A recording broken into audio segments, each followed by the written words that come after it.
Chers amis, bonjour frères et sœurs, très heureux de vous retrouver pour ce partage biblique matinal, un mot pour aujourd'hui.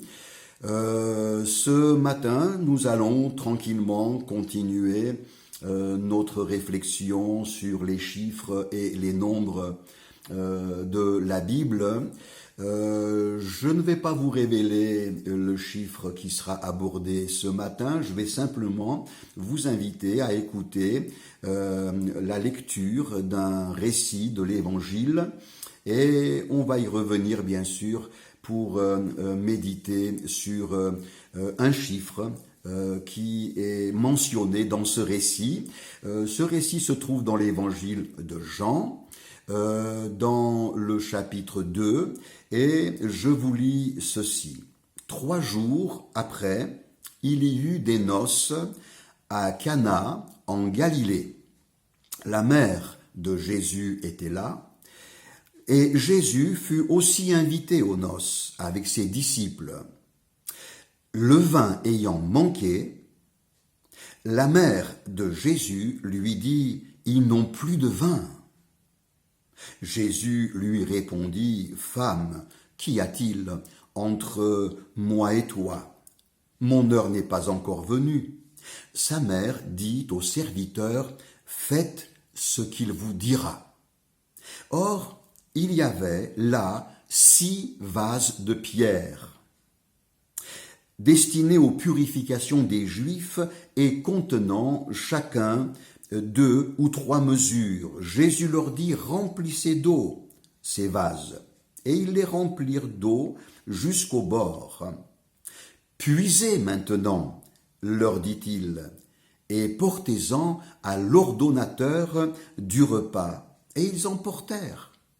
Quand l'ordonnateur du repas eut goûté l'eau changée en vin, ne sachant d'où venait ce vin, tandis que les serviteurs qui avaient puisé l'eau le savaient bien, il appela l'époux et lui dit, tout homme sert d'abord le bon vin, puis le moins bon après qu'on a beaucoup bu. Toi, tu as gardé le bon vin jusqu'à présent. Tel fut à Cana, en Galilée, le premier des miracles que fit Jésus. Il manifesta sa gloire et ses disciples crurent en lui. Ce détail qui nous informe de la présence de 6 vases de pierre que Jésus a utilisés pour accomplir son tout premier miracle, l'eau changée en vin succulent, ce détail n'est pas anodin. Ces 6 vases nous parlent de ce qui est humain. Dans la Bible, le chiffre 6 se retrouve assez souvent et il est en rapport avec l'homme. Le 6, c'est le chiffre de l'homme, c'est le chiffre de l'humain. La Bible nous présente l'homme, ses origines, l'homme créé par le Dieu créateur, et nous donne des renseignements très précieux concernant l'être humain. La Bible nous parle des capacités de l'homme, de la volonté de l'homme. La Bible parle de la nature, du cœur de l'homme. J'aimerais vous parler ce matin, de l'homme, de cet homme que la Bible nous présente avec ses carences, ses lacunes, de l'homme que Dieu aime d'un amour extraordinaire, de l'homme qui peut-être à ses propres yeux à une image négative de sa personne, mais que Dieu a tant aimé qu'il a donné son Fils Jésus sur la croix. La Bible parle de l'homme, mais j'ai envie de dire que l'homme aussi parle de lui-même. Il y a un grand courant philosophique et idéologique qu'on appelle l'humanisme et qui nous présente une image de l'homme. L'humanisme est un courant de pensée qui met en exergue les facultés, les capacités de l'homme. Il faut admettre que la description que la Bible fait de l'homme et celle que l'humanisme préconise sont totalement en contradiction. L'humanisme dit l'homme est bon foncièrement. Et il peut de lui-même, par ses propres efforts, par une discipline assidue, il peut s'améliorer encore. L'humanisme, c'est l'homme par l'homme. Écoutons ce que dit la Bible avec beaucoup de vérité et de réalisme. La Bible nous dit que l'homme est pécheur. La Bible nous parle du cœur de l'homme et elle dit « Le cœur de l'homme est tortueux et méchant par-dessus tout ». La Bible nous enseigne que l'homme ne peut pas se changer lui-même. Écoutons les paroles d'un personnage biblique, un homme de caractère, de tempérament trempé. Il s'agit tout simplement de l'apôtre Paul. C'était un homme dont la personnalité était d'une grande force. Et cependant, Paul va écrire « Lorsque je veux faire le bien, eh bien, je sens en moi la loi du péché qui m'empêche de le faire. Et inversement, le mal que je ne veux pas faire, la même loi du péché en moi me force à le faire. » Et sa conclusion, en parlant de lui-même, est la suivante. « Misérable que je suis, qui me délivrera de ce corps de mort ?» Et la bonne nouvelle lui est donnée, oui. Si cet homme ne pouvait se changer et s'affranchir de la loi du péché par ses propres efforts, Dieu, en envoyant son Fils Jésus, lui donne le moyen de connaître la vraie liberté. « Misérable que je suis, qui me délivrera, qui me rendra libre, qui m'affranchira ?» Eh bien, la réponse est la suivante. « Oh, grâce soit rendue à Dieu par Jésus-Christ, notre Seigneur. » L'humanisme dit « L'homme réussira par lui-même à construire une société parfaite. » Le quotidien nous montre qu'il n'en est rien. Malheureusement, notre société connaît plutôt une évolution décadente. Oui, l'humanisme l'affirme avec force. L'homme réussira à construire une société parfaite. Eh bien, l'Évangile dit non, non. Dans la bouche même de Jésus-Christ, le Seigneur Jésus, nous trouvons et nous entendons ces paroles. « Sans moi, a dit Jésus, vous ne pouvez rien faire. »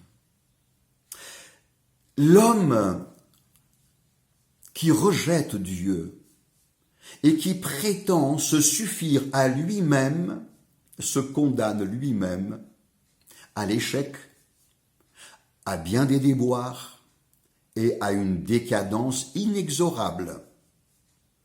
Alors que le Dieu de la grâce lui tend la main pour lui proposer son aide, son secours. Chaque fois qu'un individu accepte avec sincérité, humilité, la main secourable que Dieu lui tend, tout change, tout change. J'aimerais m'adresser à l'un d'entre vous ce matin. Ne place pas ta confiance dans tes énergies humaines, dans tes capacités naturelles, mais prends conscience que Dieu te tend la main et qu'il te propose de te secourir, de t'aider.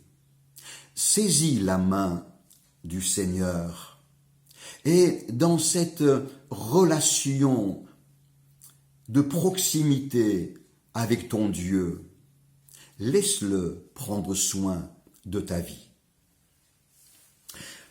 L'humanisme pousse l'homme à repousser les limites de sa longévité. La Bible dit qu'il y a dans le cœur de l'homme la pensée de l'éternité. Nous sommes étonnés de voir les efforts déployés par l'être humain pour repousser les limites de son espérance de vie. Oui, l'homme aspire à l'immortalité, l'homme aspire à l'éternité, mais tous ces efforts avorteront alors que Jésus, dans l'évangile de Jean, au chapitre 10, va nous dire « Je suis le bon berger, je suis venu pour que mes brebis aient la vie, et la vie en abondance, et la vie éternelle. » Ce chiffre 6 nous rappelle, au fond, que nous ne sommes que des vases de pierre, comme nous l'avons lu dans le récit de l'évangile de Jean au chapitre 2. Ce chiffre 6 nous rappelle que nous ne sommes que des êtres limités, fragiles, rapidement débordés par l'envergure des problèmes et des événements. La Bible nous rappelle que nous sommes d'argile, mais en même temps, bonne nouvelle, elle nous persuade de l'amour de Dieu pour chacun d'entre nous. Pour terminer ce message, j'aimerais ajouter que l'humanisme, ce courant de pensée terriblement périlleux, menace l'intégrité et la valeur, la notoriété de l'Évangile lui-même. La Bible nous dit que l'Évangile, c'est l'Évangile de Dieu. Mais l'humanisme cherche de plus en plus à faire de l'Évangile de Dieu un Évangile humanisé. La psychologie humaine tend à remplacer la puissance miraculeuse de Dieu. Les interprétations humaines essayent de supprimer de la Bible la dimension des prodiges, des miracles du Seigneur. L'humanisme, de plus en plus, va chercher à expliquer d'une manière naturelle les œuvres surnaturelles que Dieu accomplit. Un évangile humanisé, un évangile appauvri, un évangile affaibli. Bon nombre de croyants tombent dans ce piège de croire dans les promesses de l'évangile uniquement pour leur vie terrestre. Non, l'évangile, c'est l'évangile de Dieu, Et le royaume que cet évangile nous révèle, c'est le royaume de Dieu. Le peuple que forment les croyants, c'est le peuple de Dieu. Et l'Église, c'est l'Église de Dieu. Alors, tout en étant conscient des limites humaines qui sont les nôtres, réjouissons-nous de savoir que le Dieu de la grâce, associé à l'être humain, va lui apporter la dimension divine. Que le Seigneur, dans tes faiblesses, dans tes combats, dans tes questionnements, fasse éclater sa gloire et qu'il te démontre qui il est. Oui, à Cana, à Jérusalem, ce jour-là, Jésus-Christ a fait éclater sa gloire par ce premier miracle.